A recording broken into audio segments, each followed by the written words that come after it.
बहुत से ऐसे लोग हैं जो यह स्वीकार करते हैं कि उन्होंने रूहों को देखा है, लेकिन जिन लोगों का सामना कभी किसी मृत आत्मा या भटकती रूह से नहीं हुआ, उनके लिए यह सब बचकानी और मनगढ़ंत बातें भी हैं। इसमें गलती उनकी नहीं जो रूहों के होने को नकारते हैं, लेकिन कहते हैं ना सच तो सच होता है, उसे किसी के स्वीकार करने या नकार देने से फर्क नहीं पड़ता। और सच यही है कि मरने के बाद अतृप्त और असंतुष्ट आत्माएं इंसानी दुनिया में वापस आती हैं, और उनके इस दखल से जीते जागते लोग तो प्रभावित होते ही हैं, साथ ही वह मरने के बाद भी अगर उनकी इच्छाएं पूरी नहीं होती तो वह खुद भी परेशान रहती हैं। आज हम आपको ऐसे ही एक स्थान के बारे में बताएंगे जहां मुर्दे चलते हैं और मृत आत्माएं अपना पहरा जमाए हुई हैं। मनु काका के बेटे की मृत्यु हुई। इस घर में अचानक ही हादसों का सिलसिला शुरू हो गया।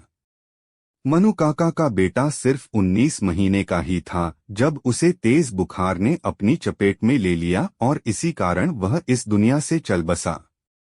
परिवार को इस घर में आने से पहले ही यह लगता था कि कुछ तो है जो बहुत अजीब है। उन्हें इस बात का भी अंदेशा था कि इस मकान को रूहों ने अपनी चपेट में ले रखा है। स्थानीय लोगों ने कई बार उन्हें चेताया भी था कि जिस स्थान पर वो मकान बनाने जा रहे हैं वहां एक व्यक्ति की मौत हुई थी, लेकिन उन्होंने इस बात पर विश्वास नहीं किया और मकान के निर्माण का काम जारी रखा और इसमें रहने भी आ गए। लेकिन उस मृत आदमी की रूह ने उन्हें हर समय परेशान किया। बेटे की मौत के कुछ समय बाद रामू काका के घर 2 बेटों और 1 बेटी का जन्म हुआ और कुछ ही समय बाद एक गंभीर बीमारी की चपेट में आकर उसकी पत्नी का देहांत हो गया।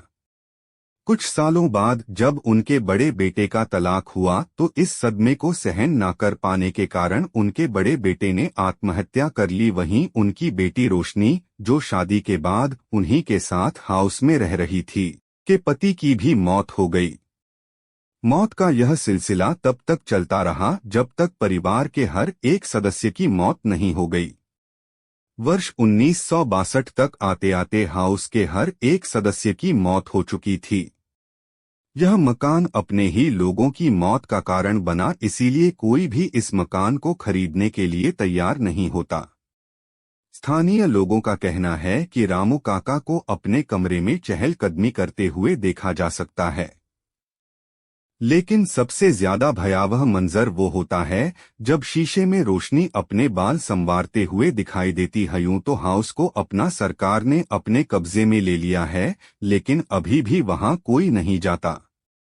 छानबीन करने गए एक दल में शामिल व्यक्ति का कहना था कि रात के करीब 2 बजे जब वो और उनकी टीम घर का मुआयना कर रहे थे, तब उन्हें हर कमरे में किसी के होने का आभास हुआ।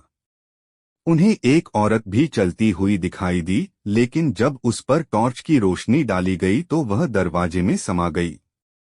लोगों का मानना है कि हाउस में जितने भी लोगों की मौत हुई आज भले ही वह इंसानी शरीर के साथ इस दुनिया में नहीं हैं, लेकिन आत्मा बनकर वह आज भी यहीं भटक रहे हैं।